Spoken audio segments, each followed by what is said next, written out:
Here I sit, alone. Wasn't that long ago, though.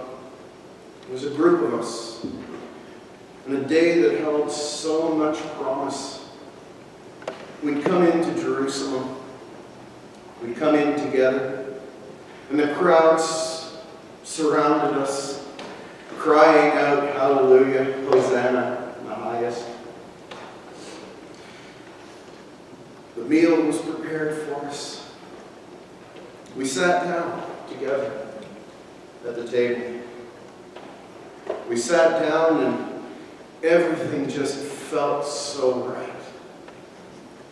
The food smelled wonderful. Oh, the roast lamb, it was just heavenly. The wine tasted so good. And as we began, the togetherness we felt was incredible.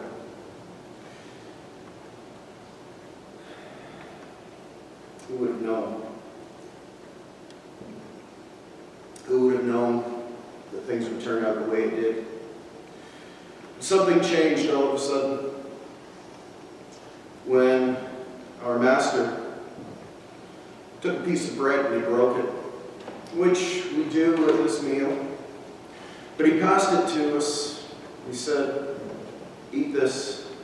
This is my body, broken for you." We kind of looked at him strangely. What do you mean, your body? Then he passed the cup around. And he said, "Drink this, all of you. This is my blood poured out for you." The silence at the table was deafening. We had no idea what he meant. We had no idea what this would mean. And he carried on and said, "One of you sitting here is going to betray me, and one of you is going to deny me." No, it can't be. That's not why we're here. We all said, "Who, Lord? Who's going to do this to you?" And then one of our friends, we traveled with him for 3 years. He just left the table. He was gone. Never saw him again. The meal ended very differently than it started. We weren't thinking about the smells and sights and the sounds of clinking glass and cutlery. We were just hearing his words over and over. "One of you will betray me, and one of you will deny me." We came into Jerusalem triumphantly. We walked off to the Garden of Gethsemane much differently. It was a somber, slow walk on a chilly night. It wasn't that it was cold, but there was something biting in the air. It just seemed to sting our hands and our face. We found the place where we were going to rest for the evening.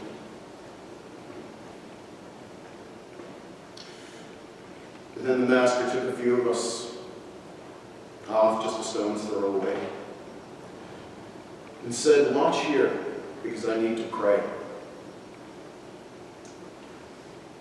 We fell asleep while he was praying. He kept waking us up, but we just couldn't. We couldn't stay awake. But I happened to hear, I heard his words, and I glanced over at him. And he was crying, saying, "Father, please take this cup from me." And it seemed like sweat mixed with blood poured down his forehead. I'd later see what that really meant.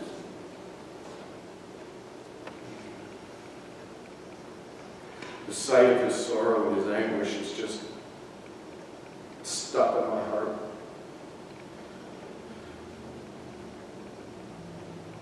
The night was so dark. It was almost hard to explain. I could see him, but I thought in the darkness I wouldn't be able to see my hand in front of me. But we did see the lights coming. We saw a group of people, and they were banging and clanking so that we knew that they had to be soldiers and temple guards. They were whooping and hollering. The Master said, "Come, now is the time." Now? What does it mean, now is the time? And then the one who left the table earlier, sorry, I said I didn't see him again. We did see him once more. And he came and he gave the Master a kiss.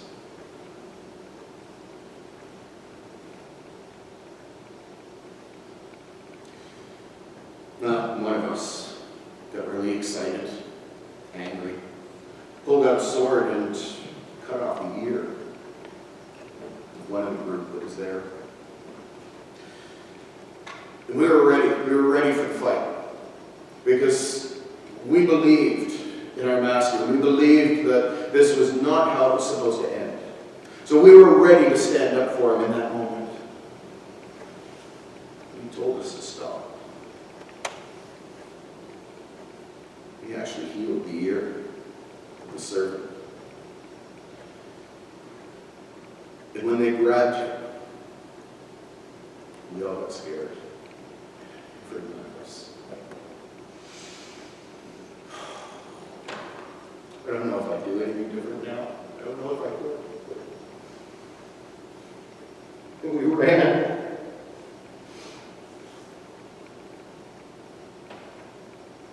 We ran to safety and we heard the guards. I don't know if I've ever experienced such a cold night as tonight. Thank you very much. It's just so bitterly cold out. I wonder how he feels right now. Here I am, bundled up. He's in that courtyard, barely clothed, being slapped around, mocked. Apparently, according to the servant of the high priest who came out here not long ago, they found him guilty. They found him guilty of crimes against the state, which means there's only one fate left. We know that the witnesses lied. But what can we do? There and there, I'm up here around this fire freezing.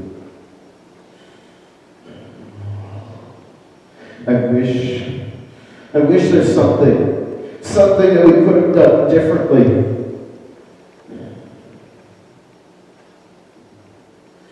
Oh, Master, how could this have happened?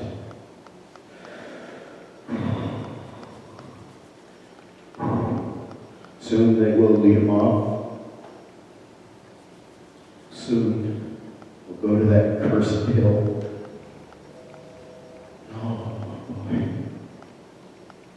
Doesn't seem right. It doesn't seem right that somebody who never picked up a sword, who only spoke about love, who cared for people so deeply, how could he be in there right now? How could they be doing this to him? It's not fair. It's not right.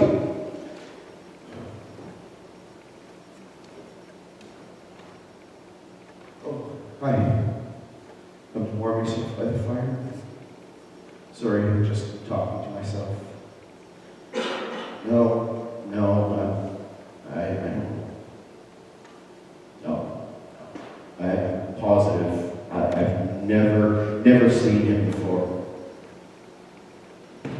Will you stop, please? I told you I don't know him. No, I am not one of his followers. No, I didn't travel. I may be from the same area he is, but that doesn't mean I'm with him. I told you, I don't know him!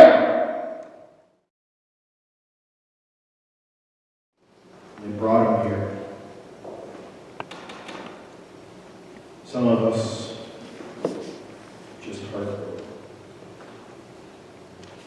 As the king came wearing a crown of thorns.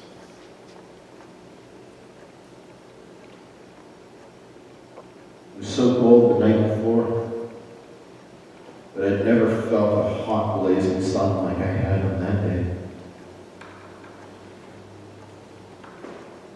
Again, that time in the garden, sweat, blood poured down. Yeah, never said a word. The crowds jeered at him. The same crowds that celebrated, that shouted out Hosanna when he came into Jerusalem. Now they're taunting him mercilessly. And that sound, when the soldiers pounded the nails. It was a sound unlike any I'd ever heard before. At that moment, I just wished I could have died myself.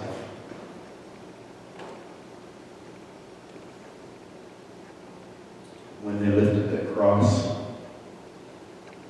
my master, my friend gone, just felt like everything was over. That life no longer had any meaning. And yet, you can still hear his words as he hangs there. Father, forgive them. They don't know what to do. How could he ask for forgiveness? How? We didn't deserve it. We deserved the judgment of God immediately cast down upon us all, every one of us. From those who taunted him and threw stones at him, from those who whipped and beat him, from those who sentenced him to death, from those of us who claimed to be his friends and ran from him. We didn't deserve forgiveness. Father, forgive us. We don't know what we do.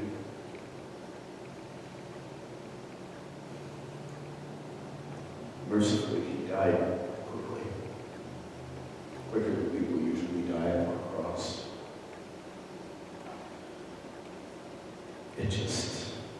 It's not. No. This wasn't the way it was supposed to be. This wasn't the plan. The plan was, we would, together with you, Master, we would change the world. The world's no different. It's still as vicious and angry and ugly as it always has been. Nothing has changed. What was it for? What was it for? People still hate each other. People still gossip and lie and tear each other down. People still oppress others. We still kill each other. Oh, sure, technology moves along and only gives us better ways to destroy one another. This wasn't the way it was supposed to be. The plan was that you would come into Jerusalem as the Messiah, and that you would bring God's kingdom with you. Is this the kingdom? A cross? Is this it? Blood and sorrow and death? Is this it? It can't be. It can't be.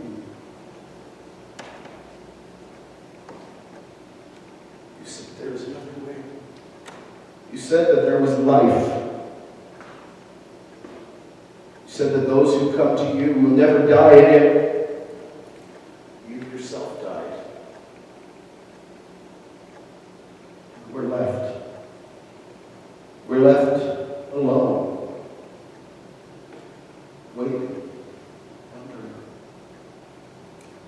This wasn't the way it was supposed to be. The kingdom was supposed to come, and we were supposed to be together. All people, all nations, together as one in the light of your love. And that love now sits in a tomb, covered up with a stone, with guards, making sure that nobody comes near it. Master, what are we supposed to do? Where are we supposed to go? We're lost. We're lost without you, Master. We need you. We need you, and this can't be it. This can't be. I know you said you'd rise. You said that the grave would not be the end. But I don't see it. Right here, right now, all I see is the symbol of death. You're buried in a tomb.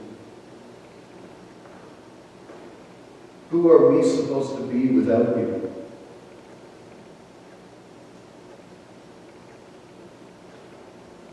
We need you, Master. I need you. You're my friend. Would you go? I don't know what to do next. Just don't know. Please. Please. Why didn't you have your father give us a sign? I thought for sure that this had to all just be a bad dream when you were upon that cross. Because you are the Son of God. And I was sure that at some moment the angels would come down and would pull the nails out of your hands and feet. And you would walk down from that cross and you would do what you came to finish. But you didn't. You hung there and you died.